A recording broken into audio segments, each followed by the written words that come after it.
Welcome to Sravani's media.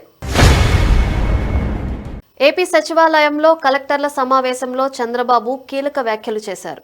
ఈ సమావేశాలకు మంత్రులు, శాఖల అధిపతులు, కలెక్టర్లు హాజరయ్యారు. ఈ నేపథ్యంలో సీఎం చంద్రబాబు ప్రారంభ ఉపన్యాసంలో ఆసక్తికర కామెంట్స్ చేశారు. అధికారులు, ప్రజాప్రతినిధులు ఎవరైనా నిత్య విద్యార్థిగానే ఉండాలి. నిరంతరం వివిధ అంశాలను తెలుసుకుంటూ అభివృద్ధిలో భాగమవ్వాలని సూచించారు. ఫిర్యాదులన్నీ పరిష్కారం కావాలి. డేటా డ్రివెన్ గవర్నెన్స్ ద్వారా నిర్ణయాలు తీసుకోవాలని ఆదేశించారు.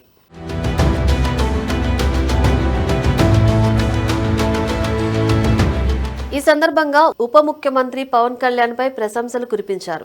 కానిస్టేబుల్ నియామక పత్రాలు అందించిన కార్యక్రమం గురించి మాట్లాడిన సీఎం, నియామక పత్రం తీసుకున్న ఓ కానిస్టేబుల్ తన ఊరికి రోడ్డు లేదని అడిగారని, ఉప ముఖ్యమంత్రికి సమాచారం అందిస్తే తన శాఖకు సమాచారం పంపి అదే వేదిక నుంచి ఆ రోడ్డుకు 3,90,00,000 మంజూరు చేయించారని, డిప్యూటీ సీఎం వేరే రంగం నుంచి వచ్చిన పరిపాలనలో చక్కటి పనితీరు కనబరుస్తున్నారని కొనియాడారు సీఎం.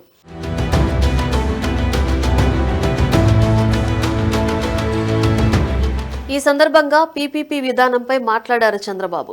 పీపీపీ పద్ధతిలో మెడికల్ కాలేజీలు నిర్మాణం చేపడుతున్నా అవి ప్రభుత్వ కళాశాలల పేరుతోనే నడుస్తాయని, మెడికల్ కాలేజీల నిబంధనలు కూడా రాష్ట్ర ప్రభుత్వమే నిర్దేశిస్తుంది.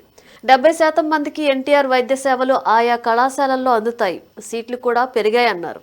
500 కోట్ల రూపాయలతో రిషికొండ ప్యాలెస్ నిర్మించి డబ్బులు వృధా చేశారు. ఆ డబ్బు ఉంటే 2 మెడికల్ కాలేజీలను నిర్మించేవాళ్లన్నారు. కేంద్ర ప్రభుత్వం కూడా పీపీపీ కింద ప్రాజెక్టులు చేపడుతోంది.